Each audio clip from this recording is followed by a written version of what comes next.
on October 1st, an article titled The Elite College Students Who Can't Read Books was published on The Atlantic, written by Rose Horowitz.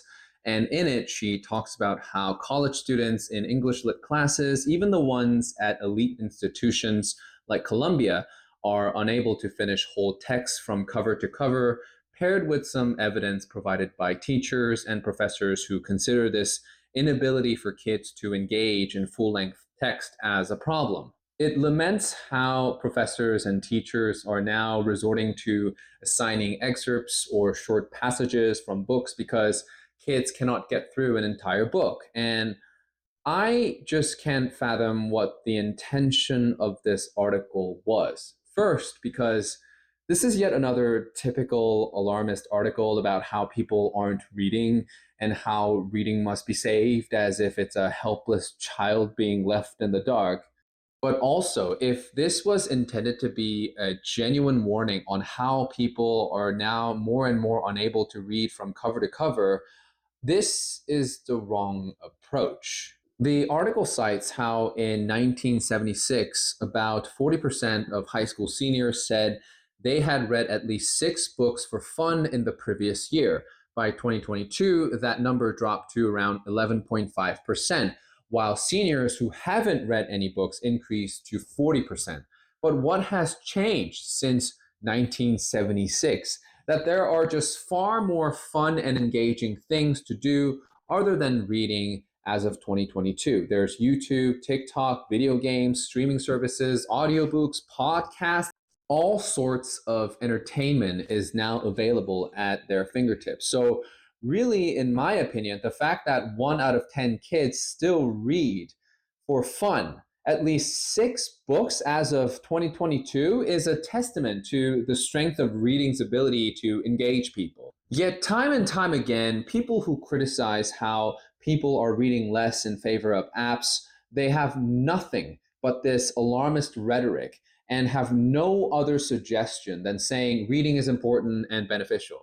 So what? Like, is there a solution? Is there something we can do? But no, it's just always lecturing. And lecturing has rarely gotten people to read, and especially against the drumbeat of technology. Like, are you kidding me? You think what? The forces of big tech combined will somehow be outwitted by a heartfelt speech to how we should all read the Iliad? Now, here's how you get people to read, in my opinion, at least.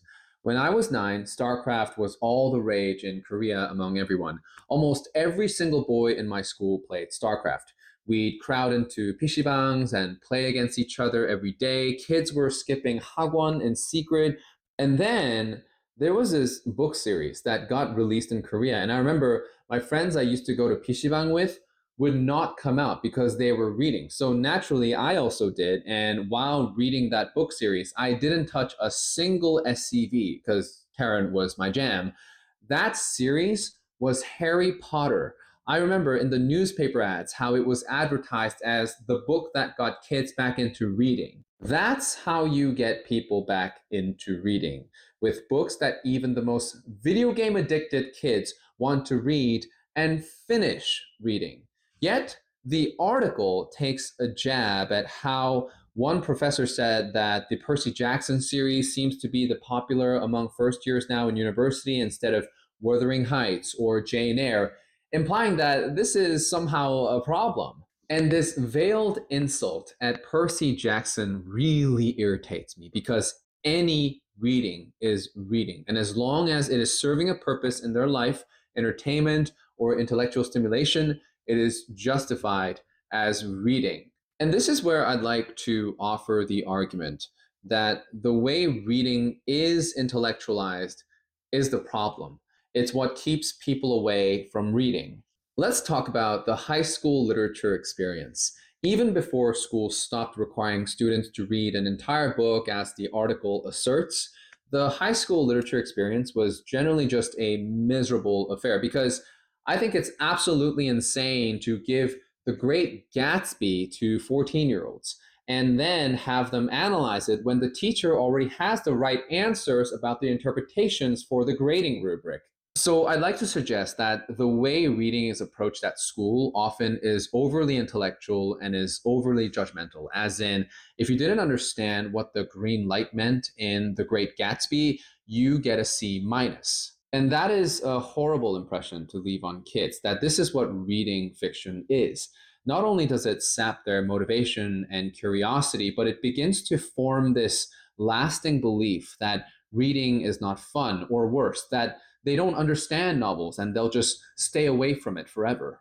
In fact, those excerpts that the author rails against as inferior compared to reading the entire text might have actually gotten more reading done. Because even back in my day, nobody was reading those books. They were reading Spark Notes and just pretending to have read the books. This is the reality when the education system turns reading into a game of finding the right answers with complex texts that they're not quite ready to absorb. It's like trying to teach kids music starting with Shostakovich's Ninth Symphony. Listen, as someone who was slapped on the hand as a 5 year old every time I got a multiplication wrong, I want to say that weaving tales of fear and omen is not the way to get more people to read. And the better way for this article to actually be of service would have been to define a way for people to get from Percy Jackson to the Iliad, a middle ground perhaps, instead of this chasm that they have to cross. Because when you boil this article down to its core components, other than its alarmist panic without any suggestion or a solution, the strongest element that comes through is condescension. And of course, there's no shortage of people who would stroke their own egos by accusing other readers for their childish tastes, like Percy Jackson.